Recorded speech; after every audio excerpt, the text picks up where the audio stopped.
Ladies and gentlemen, it's nice to see you. Thank you for joining us tonight, and happy holidays. Huzzah!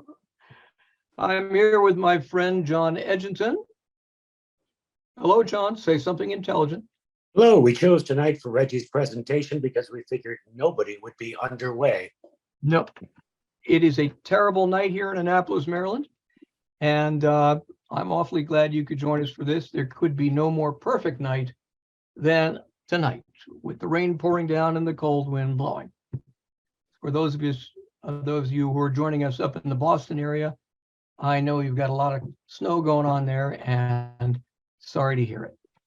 Anyway, John's joining us from Chestertown, Maryland, and we got a little bit of some ground rules for you guys. So having said that, let me go over a couple things. You may notice, I hope you notice, that we have a chat running. And if you go to the bottom of your screens, you'll see a little chat button, I believe. We also have a Q&A.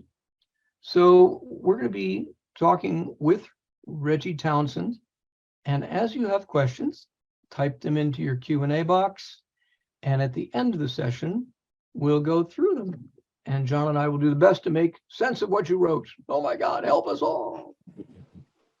Aside from that, we're all hustling on our way to Christmas. So let's get this started and think of warmer places.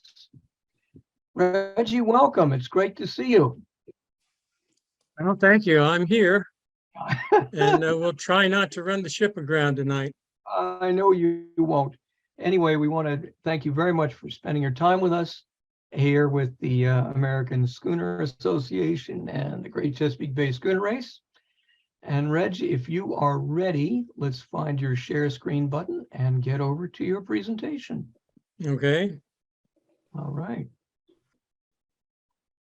So good evening, everyone. My name is Reggie Townsend, and I'm the designer, builder, and owner of Rainbow. I'd like to thank the American Schooner Association and the Great Chesapeake Bay Schooner Race for giving us this opportunity to go over a presentation on how the ship came to be. The story begins many years ago in Japan, in a harbor called Aburatsubo, with another little ship called Argo. Argo is a three-sail bateau designed by Luther A. Tarbach, built by Fuji Boat Works, and launched in 1956. She was purchased by my dad in 1959 from an airline pilot who had run out of money building her. I lived aboard from 1961 until 1967. There was no TV or other entertainment on board except for Argo's shortwave radio. And other than the Armed Forces Network, there was only Radio Hanoi, Radio Peking, and Radio Moscow. And none of these held teenage attention for very long. I had, however, lots of books. I got to know the numerous adult sailors who took me under their wings and became my influencers. Ned Glenn and his H-36 Claymore taught me most of what I knew about sailing. He introduced me to Hershoff, Chappell, Ashley, Glenn Cannon. Earl Reynolds, a circumnavigator well known in the 50s and 60s, introduced me to Hershoff's common sense and to the parameters for single handing.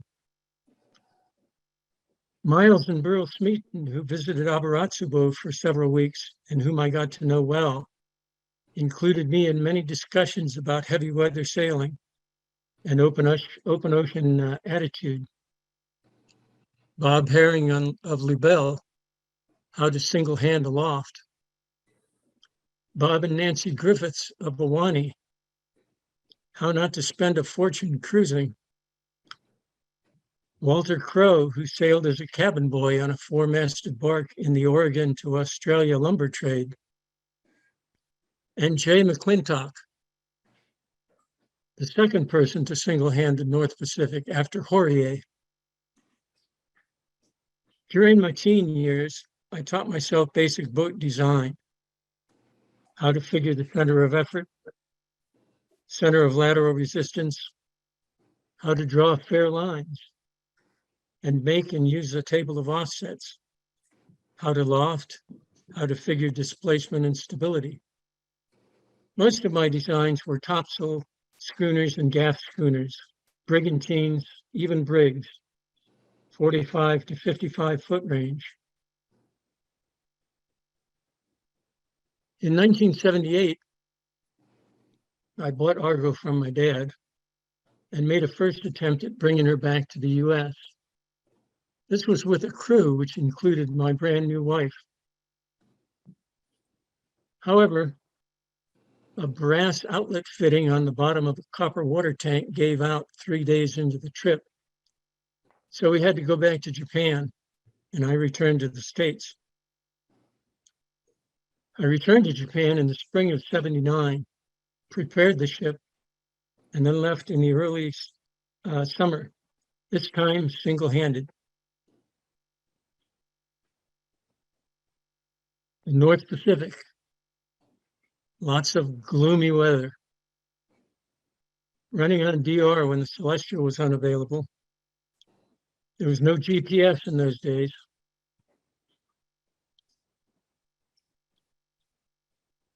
It was cold and raining much of the time, and I got tired of being wet. So I rigged up a system of lines I called Manila Mike to allow me to steer from inside.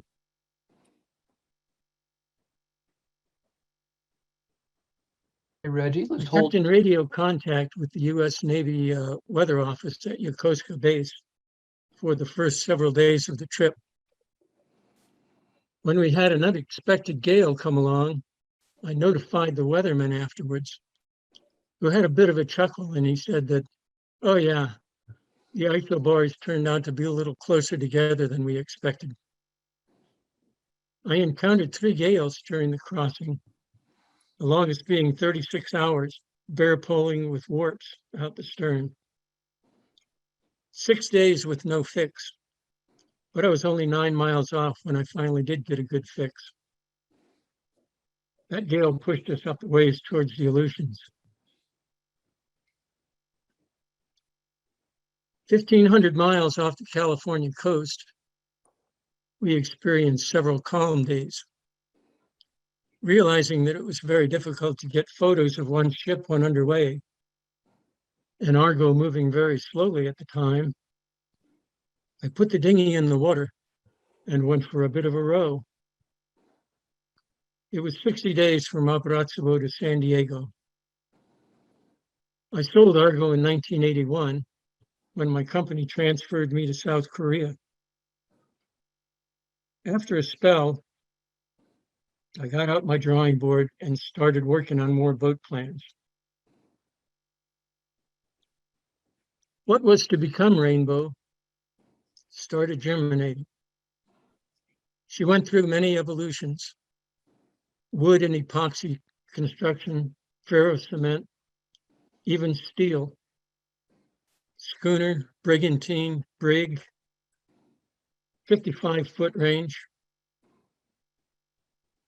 Finally, realizing that I would likely be doing mostly short or single-handed sailing, I let practicality take over and chose the same rig as Argo.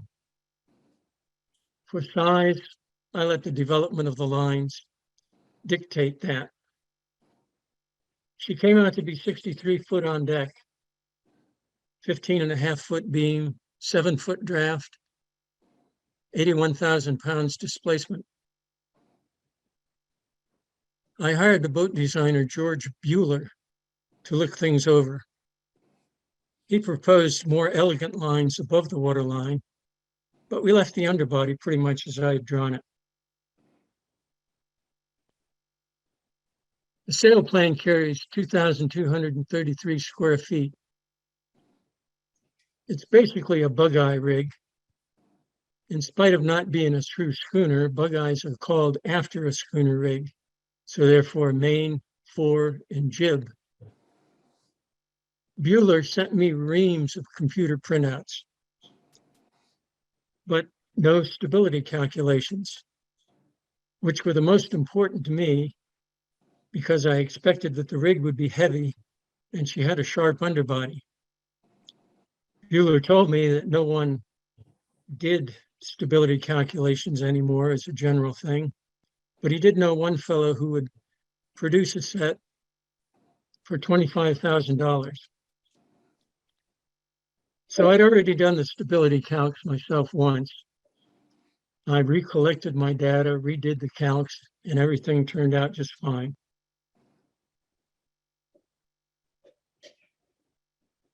My company transferred me to Indonesia in 1993.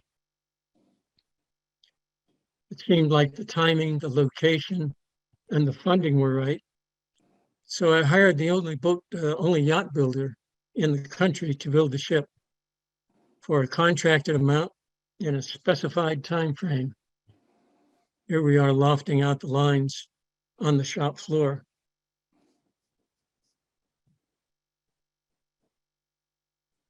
Transferred the lofting to patterns using the nail system. We cut the futtocks from 2.5-inch thick plantation grown Honduras mahogany. All the futtocks were fastened with 1-inch trunnels, and everything was red leaded afterwards.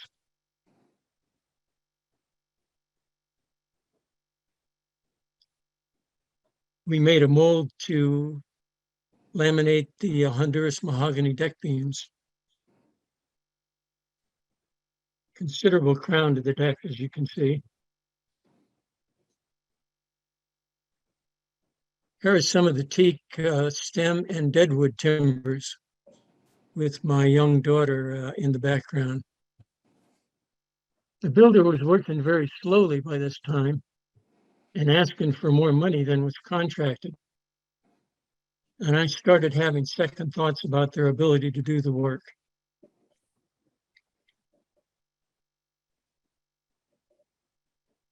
We purchased 24,000 pounds of lead in ingots. The contractor set up 6 50-gallon drums, which they piped to a buried mold using a 2-inch pipe and 2-inch brass valves. They collected their firewood and set up for a nighttime pour. During the melting process, I noticed that they were not keeping the pipes hot. And I pointed this out to their boss, who ignored it. When the wood ran out, they attempted to pour, and only one drum poured, just enough to embed the bottom of the bolts and the 4-inch washers. The remaining 5 drums didn't pour. It took the workers several days to cut and remove the drums, the steel of the drums, and chip out the lead from the mold. Whereupon I fired the contractor and took over the job myself. I moved everything down to a vacant lot near my job site. This assembly here is the laminated teak wooden keel, lower deadwood, and lower forefoot being moved up to the road. I greased a few palms among the local constabulary, hired a lowboy tractor trailer, and transferred the whole thing through Jakarta in the wee hours past midnight. Took 3 days to move everything.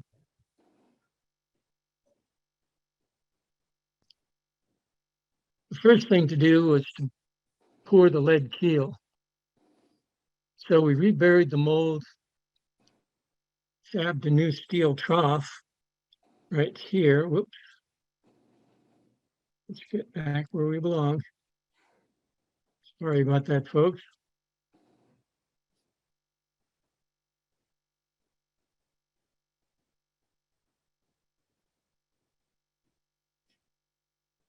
Here you go, Reg. Now hit your presenter view.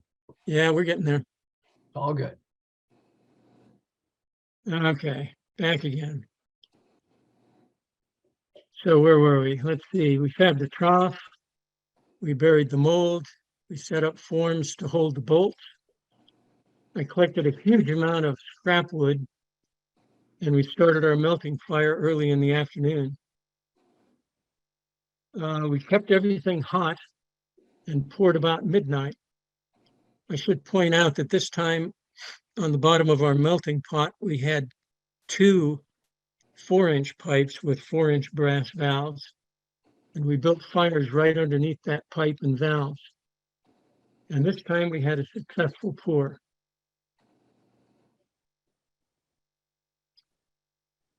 We let the lead ballast keel cool for 3 days in the ground. Then I borrowed two 10-ton chain blocks and lifted out the casting and set it up exactly where the ship would arise, got everything level.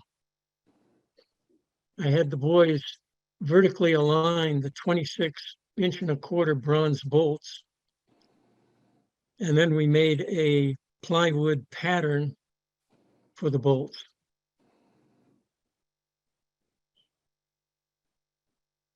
We transferred the bolt pattern, the plywood pattern, to the wooden keel.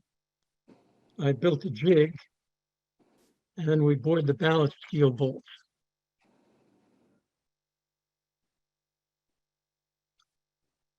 The frames above the ballast keel were bolted to the wooden keel, which we had jacked up over the ballast bolts. Then everything was lowered onto the ballast keel. While I didn't witness this last evolution, my foreman told me that all 26 keel bolts aligned up perfectly and no adjustments had been needed. I would hate to do that again. The next job was to start work on the laminated 4-foot and the deadwood. Here's the 4-foot with new pieces being added. And our boatyard on the beach. We've got deck beams laying in the foreground and more 4-foot being set up.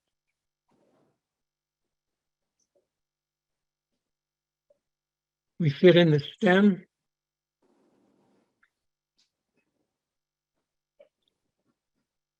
And then the stem knee. More frames are being set up on the 4-foot.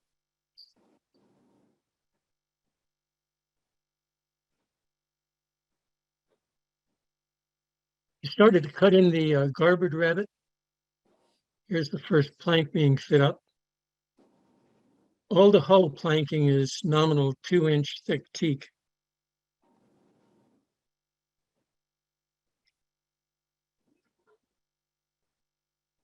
All the hull in the deck planking is fastened with teak trunnels.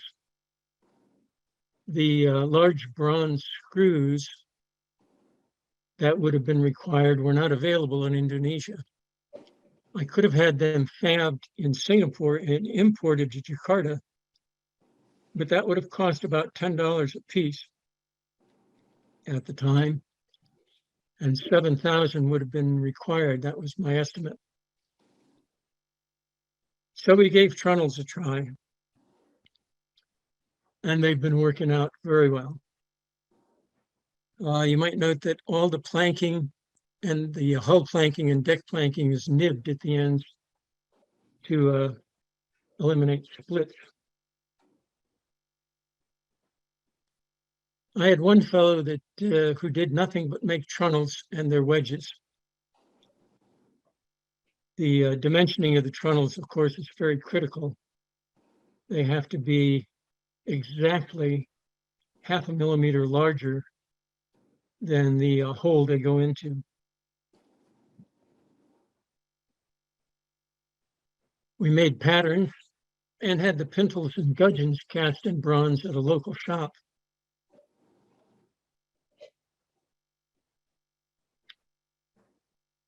Here we have the deck beams, carlins, and transom in place.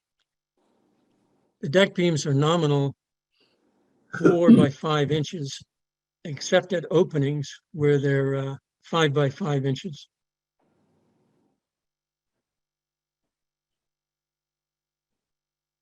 This is my ship construction crew. My foreman, his name was Samsudin, is standing to my left.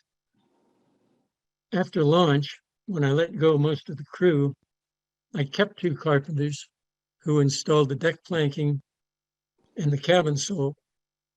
Then I laid one off, and the remaining carpenter, Nisere, who's just over my right shoulder in the photo, he and I built the spars, skylights, houses, rails, and some of the interior.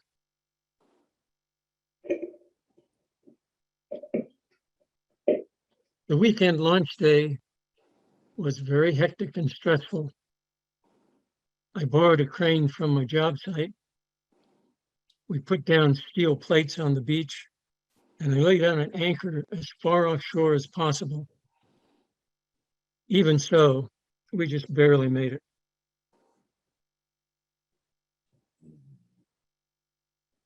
Using the anchor, we hauled the ship out of the lifting slings.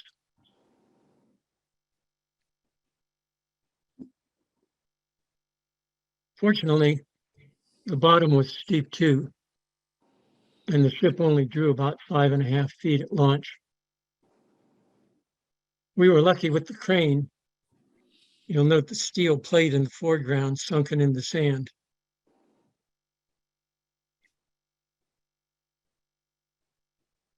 We towed the ship around to a sheltered seawall in the intake channel of a local power plant.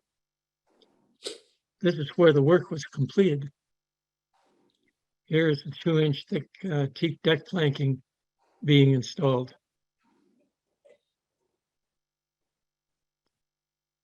We built the spars on the seawall next to the ship.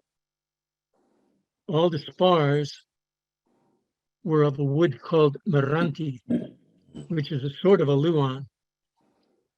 It's not what I would have liked. It's heavier than I wanted, but it's all I could get. Here the bowsprits nearing completion and the foremast is being laid up. We made a router jig to cut the 12-to-1 scarves. Nisere used the hand adze to remove the discard material before running our router.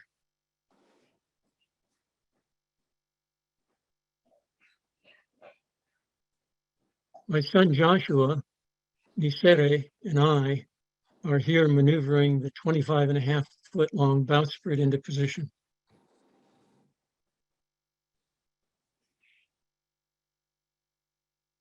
The foremast has been laid up. It's been 8-sided, then rounded out using a 4-inch electric hand planer.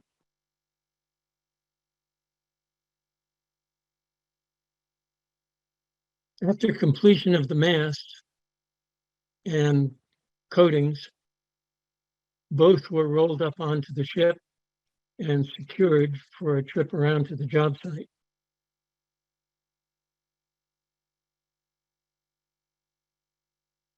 One Sunday morning, I borrowed a crane and we stepped the mast.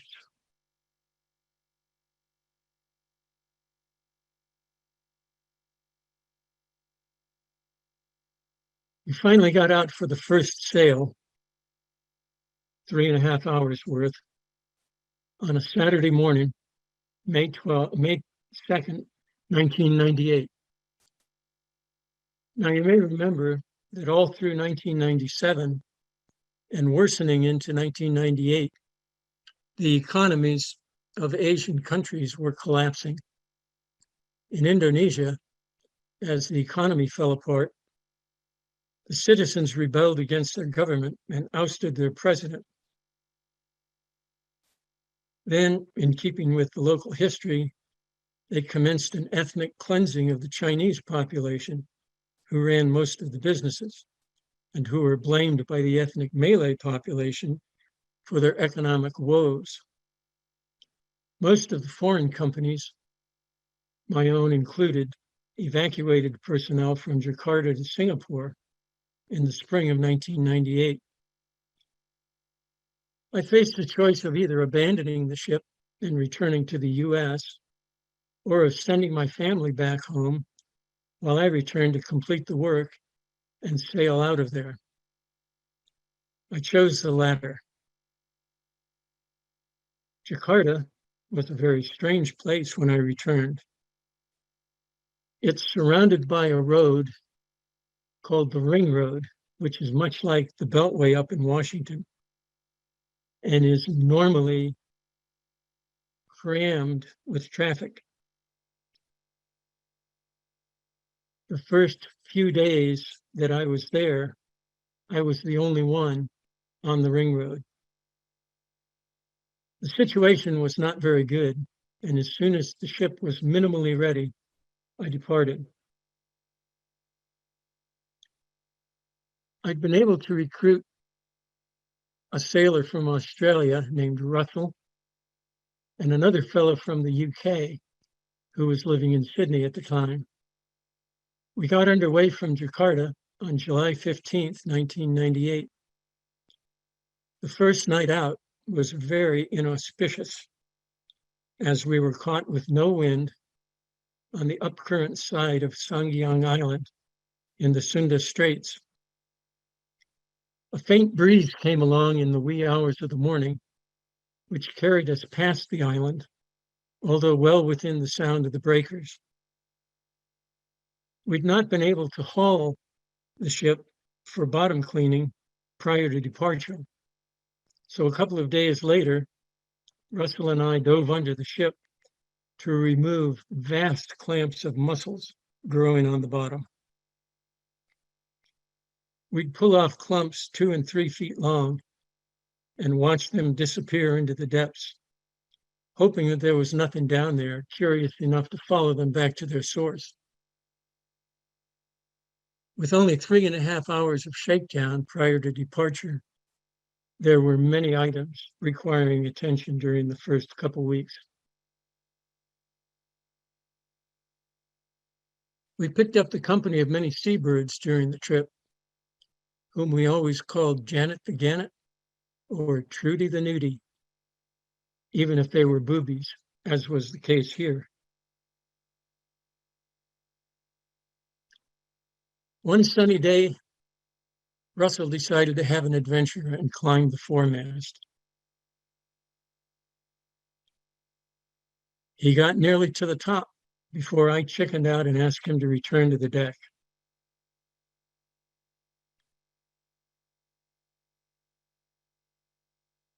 From Indonesia, there was really no good, easy way to get back to the east coast of the US.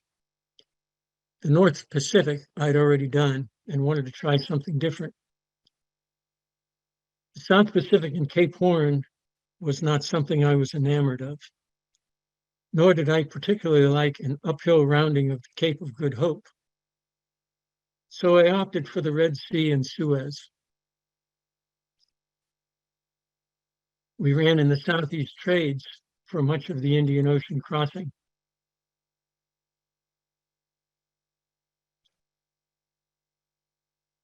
We crossed the equator northbound on August 22nd. The next day was bright and sunny, with a calm sea and a light wind and a clear sky.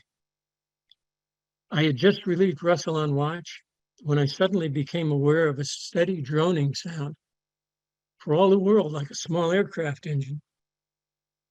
I looked around trying to locate the source, with the sound growing louder every second. I called to Russell, who was below and about to turn in. He came back on deck, by which time the noise was so loud that we had to shout to each other to be heard, even though we were only 30 feet or so apart. The noise was deafening. We looked everywhere, but nothing was visible in the sky or on the surface. Submarine, I shouted to Russell. But again, we saw nothing, and there was no disturbance to the sea. The sound finally began to die off, then subside to nothing, the whole episode lasting perhaps 1 minute.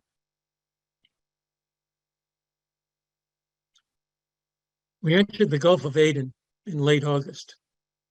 It's a miserable place for a sailing ship.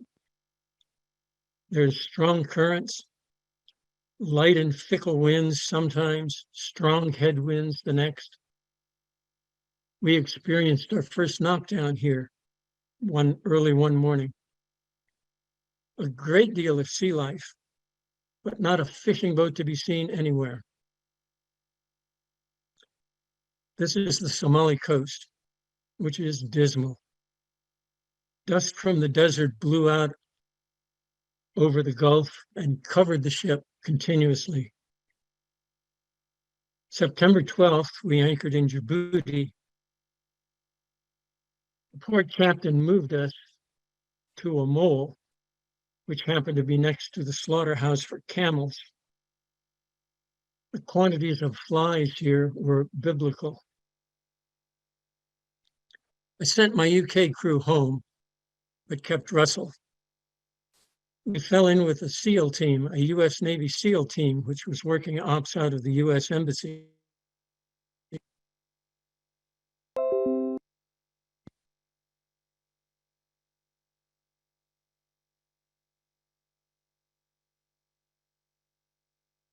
I looked to see if there was a method of getting up the Red Sea, since it didn't look like making that passage under sail was going to work well. There were no engines available, outboard or otherwise. There were no tows available.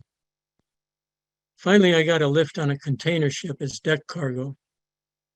Originally, they were to drop us in Beirut, but I talked the captain into leaving us aboard until they reached Savona, Italy, which was their next stop.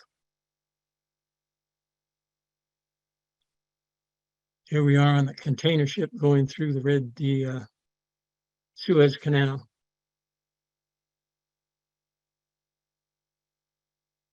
Leaving Savona, we headed towards Gibraltar with 2 additional crew that we'd picked up. We got caught in a mistral with gale force winds while crossing the Gulf of Lion. We hove to for a night and a day under reef 4. Unhappily, the furled jib came loose on the bowsprit and tore itself up.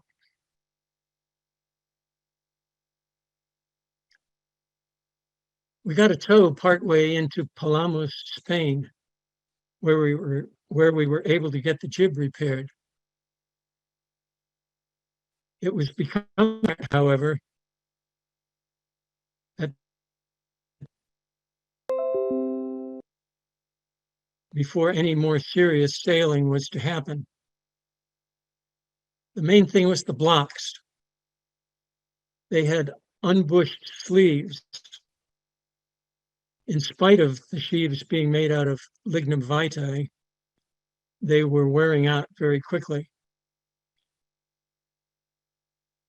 Halyard tackle also had too many parts. We were late in the season and approaching mid-November, so the choice was to stay here until next year and try to address these issues, or to go to Barcelona and look at shipping options. I eventually chose the latter. We sailed down to Barcelona, where we made arrangements to ship back to the States. The harbor master there used his launch to tow us around to the boatyard, where the mast would be pulled and the shipping cradle would be made. As we approached the travel lift bay under tow, he cast off and moved around to the stern, where I expected that he would put another line aboard to slow us down. Not a bit.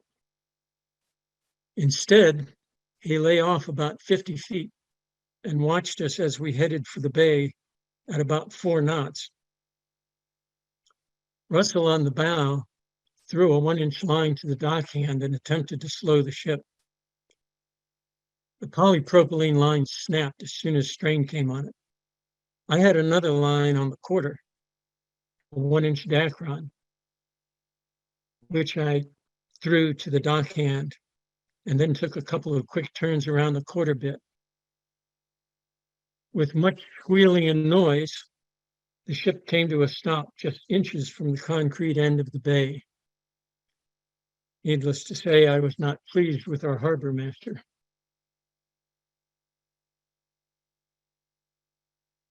The container ship arrived in Baltimore during the first week of February 1999. Very cold, windy, and choppy in the bay, in the harbor.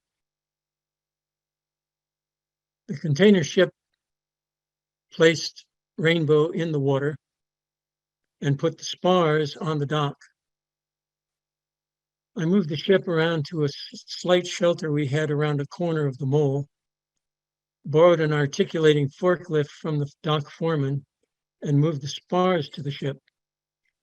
I hired a crane to come in and step the mast in the bowsprit, which was a bit hard to do in the choppy conditions. However, in 2 days, we were done and ready.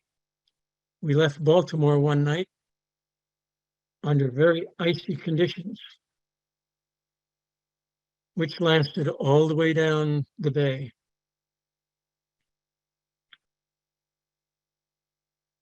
Since arriving at our home port in Cartagena Creek, off the St. Mary's River in St. Mary's County, we made friends with the local traditional ships. Here we come up to the Maryland Dove, home ported in St. Mary's City. As soon as I could, I started work to complete the ship. The first thing was to install bronze sleeve bearings in all the blocks. I then re-rigged all the halyards and sheets. I completed the interior, installed a generator, mechanical reefer, 4 bladder water tanks, added a 200-gallon per day water maker, AIS transceiver, chart plotter, hydrovane steering, and movable solar panels, among other things, which make her suitable for single handing. Today, to this date, there is still no inboard engine, and we use a push boat to get in and out of our creek. The interior of the ship finished up rather well. Here is the salon looking forward.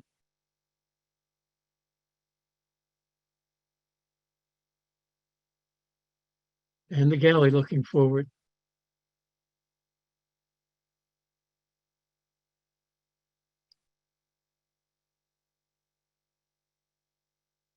Here is the forecastle with 3 bunks and the forepeak beyond with the chain locker and cable tier. Our 200-gallon per day water maker. The salon looking aft. Top loading mechanical reefer is visible, and the antique recording barograph mounted on the bulkhead.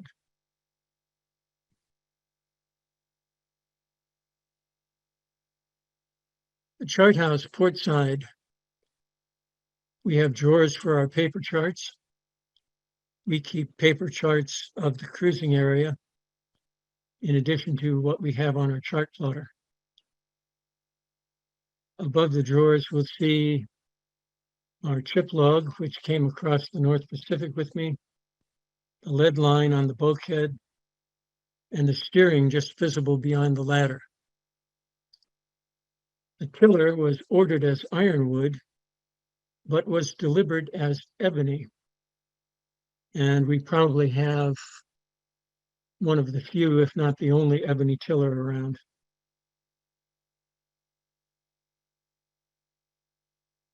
Here's the chart house on the starboard side, VHF radio.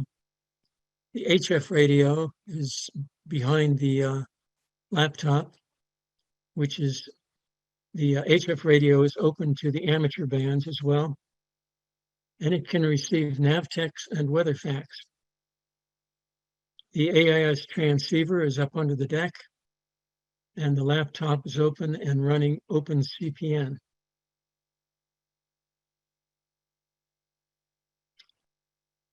Here's a look at the underbody during our last haul out in 2020.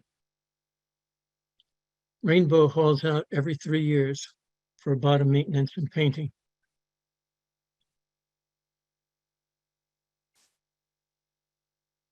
(2020) new bottom paint and boot top complete and ready to go back in the water.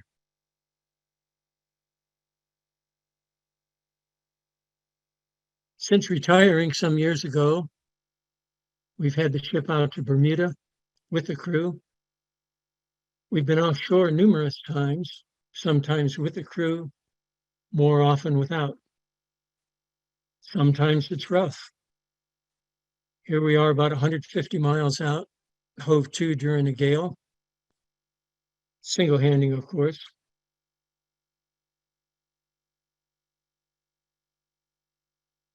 But sometimes it's very nice. Here we are after the same gale. You'll notice the chain crotch tackle still rigged to the main boom.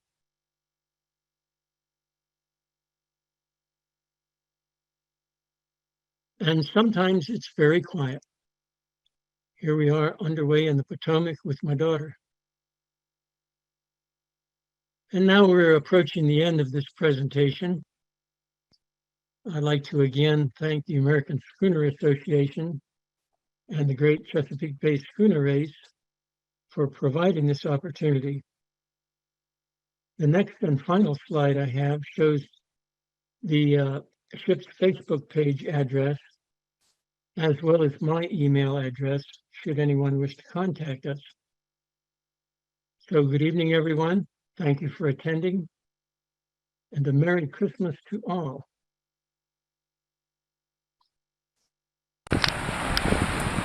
It's Wednesday, June 12th, just after noon. Breeze just picked up again. I hove to for an hour at 11 o'clock to take a little bit of a nap because I was getting pretty tired. We're about 60, 70 miles offshore probably, headed roughly southeast, and we're coming up on the 1,000 fathom line.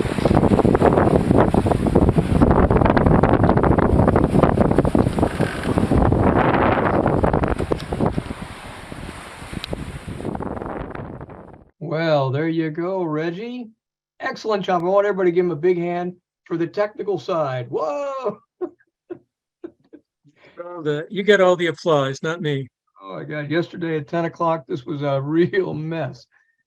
Anyway, ladies and gentlemen, we have both a chat running and a Q&A box.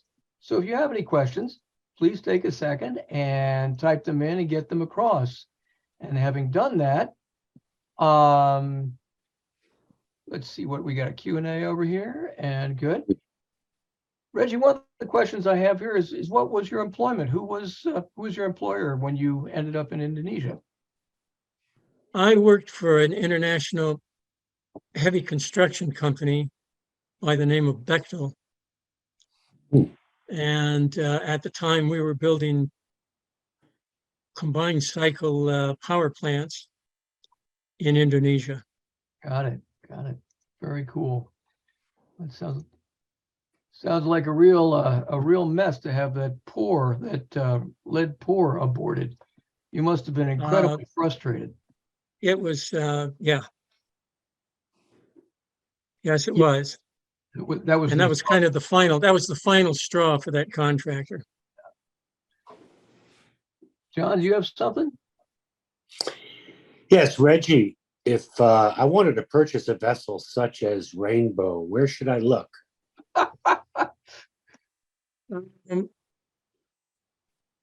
I'm going to say Carthagena Creek.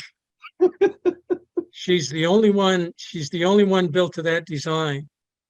Bueller has a video essay on his website, even though he's passed away, his website still exists, and he still has the plans. And but as far as I know, there has not been another one built. And Rainbow is not on the market, is that correct? It could be. Everything's And the for reason would be that I'm 74 now, and it won't be too much more time that I can sail it. Let's put it that way. Well, we enjoyed seeing you with hair, I'll tell you that. Now, Reg, you told me something interesting the other day, that you used felt between the lead ballasted keel and the boat itself, a very thin layer of felt. Could you describe that a little bit? Well, normally what you would put between the lead ballast or the ballast keel and the wooden keel would be construction felt. I Yeah. suppose just like you use in a house. We couldn't get that in Indonesia. So what we did was utilize a material that was in the same spirit that would kind of create a gasket between the lead and the wood. And that happened to be pool table felt, Love it. which my wife scoured Jakarta to find. And that's what we used, and it's worked well since then. That's a great story. Hey, I've got a question here from Mike McGinn. He says, when's your next voyage out into the Atlantic? Hopefully next season. Right now, I'm finishing up some maintenance repairs, and that'll probably extend into the spring. Then we have haul out scheduled for probably the end of April, beginning May. And after that, we'll just be looking for windows of opportunity to go back out again. You are a glutton for punishment. I've got something here from Chris Lundberg, which is a question I had asked you earlier. Wait a minute, he says, exclamation mark. You built this while having both a wife and a job? Well done. What is next for you and Rainbow? Well, we certainly wouldn't want to build anything like this again with a job and a wife and all three at the same time. What's ahead for me and Rainbow is just to keep going as long as we can. As long as I can keep the ship maintained, that's probably the biggest chore right now. Mm-hmm. And try to keep myself in shape. I lift weights as a hobby, so that's a necessary thing. Yeah, I can believe that. Gerardus, oh gosh, I'm sorry, Gerardus, I can't pronounce your name. Olsthoon asks, where did you get your sails made? Would you have them done there again? Yes, the sails are Lee sails out of Hong Kong, and they did a very good job. Unfortunately, that's under communist control now, so I don't know if their quality control has suffered. I would hope not. I did have a jib made locally from Quantum over in Solomon's, and that is also very well done. Excellent. John, do you have some familiarity with those guys? Yes, Mystic Whaler had Lee sails for 40 years, and the quality improved steadily over those 4 decades. Yeah. But the last suit we ordered was probably 8 years ago, I want to say. Yeah. Yeah, I had good luck with the Lees. Yeah. Gerardus writes, I found that, I think he's talking about the ballast to keel. I found that fiber-filled tar works well to separate wood and metal, he says. And then from Mr. Anonymous Attendee, do you have any design specs or plans to include an onboard propulsion engine? Let me tell you the story about how the engine came not to be. When we were first starting out with the building project and the boat was still in pieces, I started looking for an engine because originally we were going to put an engine in it. And in all of Jakarta, the only engine we could find was a 40 horsepower air-cooled Lister. And the people that had it wanted $25,000 for it, Oh my God. not including a marine transmission. Oh, God. So you might remember the boat that I mentioned earlier, the Claymore, the Herreshoff 36. That boat had an engine, but it never ran. And so we sailed that everywhere we wanted to go. So I kind of learned how to get by without an engine. So when I found out that this air-cooled Lister was going to cost me 40 grand plus, I just decided, the heck with this. We'll just go without it. Oh, man. And so the interior of the boat was laid out was laid out and built not to accommodate an engine. There might be a possibility of putting an engine in, but it would take a bit of work to do. Yeah. Now, you told me you're using a push boat. So describe how that works when you want to go sailing on the bay. I'm sorry I didn't include a picture of it. I looked for one today and I know I've got one, but I couldn't find it. The push boat is a 14-foot aluminum smoker. And I use that because it's big enough to do the job and light enough to hoist on board. I would love to have a wooden boat, but that would be too heavy. Yeah. The push boat has a sort of a fork mounted on the stem, through bolted to some oak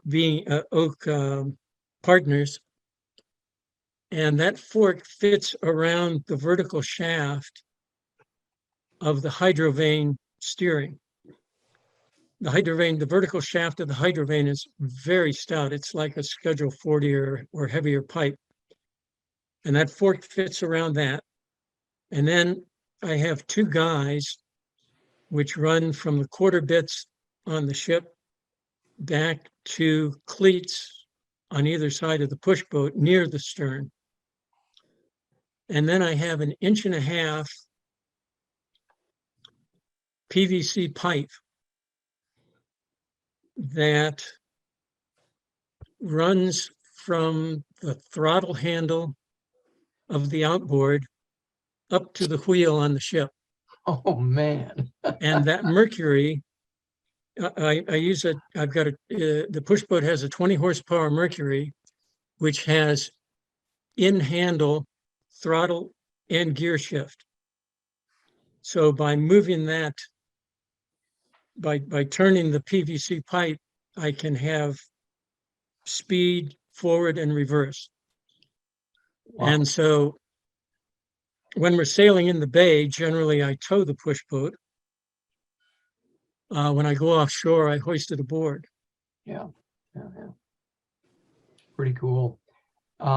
Jordis asks again, except for the fired foreman, did you find your hired crews competent in Jakarta, I suppose he means? I have to admit, I fired lots of guys before I ended up with a decent crew. They know how to use their tools, and many of them have built boats before, but nobody has built to a Western configuration. Mm. So I had to teach them how to put this ship together. They were quite satisfactory in handling their tools and did good work. They just had to be guided into how to use them. Yeah. Ladies and gentlemen, we got some space here in your Q&A. If you're looking at your screens, there's probably a little Q&A button down at the bottom. So if anybody else has questions, tap along. John, you got something? All good here. Yeah, good. I'm very grateful to Reggie for putting this presentation together. Pretty nice. You know, I'm reminded, Reggie, of you're talking about they parked you right next to the camel slaughterhouse. Oh, yeah. Got to be a story there. It was dreadful. Oh, Well, yeah, I went to the port captain and complained about it, yeah, and he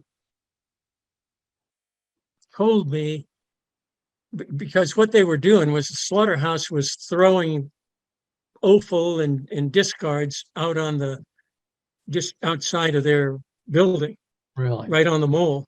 Oh, God. And when I complained to him, he got rather upset and said, "Well, I'm not supposed to be doing that." And he went down there and got all over him, and they stopped doing it and cleaned it up. Really?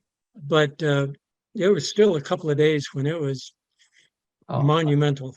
and how long were you down there? We were at that mole for, gosh, I don't know. If Russell is on, he may remember here, but it seems to me we were there like 3 weeks. That's a lot of dead camels. Yeah. My next question, did you have auto steering or self-steering when you went across the Indian Ocean? No. Nope.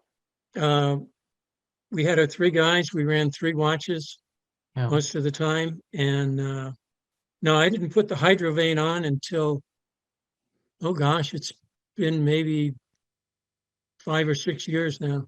My goodness. My Yeah, goodness. even the one video at the end of the presentation where we were sailing offshore, that was without self-steering, without wind vane.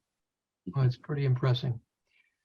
Well, ladies and gentlemen, we have made it all the way to 8 o'clock Eastern Standard.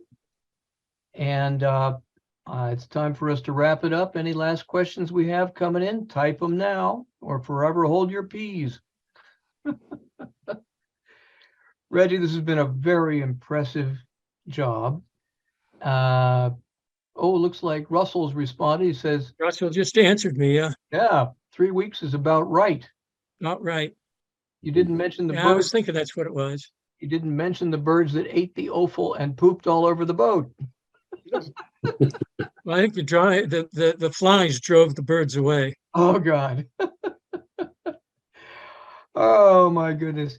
And then last, we looks like we have Jerry Ormsby writes, is the fuel for your push boat stored on board? I think he means on Rainbow. When I'm in the bay, we have a regular outboard fuel tank, whatever that is, 8 gallons, Yeah. I think they are. When I go offshore, that tank comes up and is stored on deck right there at the stern. Yeah. And usually I carry a spare, another tank, same size, and those are both carried right on the stern of the ship. And the outboard is also stowed on a mount at the stern. Right. So you can kind of take it apart a little bit. And last question coming in, looks like we have the captain of Maryland Dove.